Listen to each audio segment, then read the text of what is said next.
Good afternoon বন্ধুরা, সবাই কেমন আছো? কমেন্টে জানিও। আজকে শনিবার, তো আমার ঘরে নিরামিষ।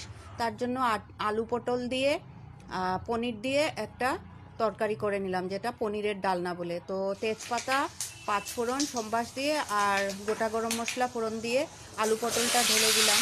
তো আমাদের প্রতিটা মধ্যবিত্ত ঘরের একই চিন্তা, ঘুম থেকে উঠে মহিলাদের যে কী রান্না করব।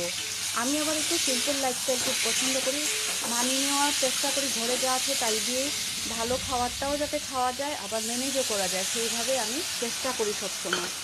তো আমি সবসময় সিম্পলভাবে করি সব কিছু, আমার যা আছে আমি তাই দেখাই। আমি ভিডিওর জন্য যে এক্সট্রা কিছু দেখাই তা না। তো এদিকে আমার তরকারিটা সাপলানো হয়ে গেছে, এখন ঝোল দিয়ে দিলাম। আমি মশলা রোজকার দিয়েছি, একটু জলে গুলে নিয়েছি, তারপর একটু নামানোর আগে গরম মশলা দিয়ে দিয়েছি। আর সাথে করেছিলাম কাঁকরোলের পোড়।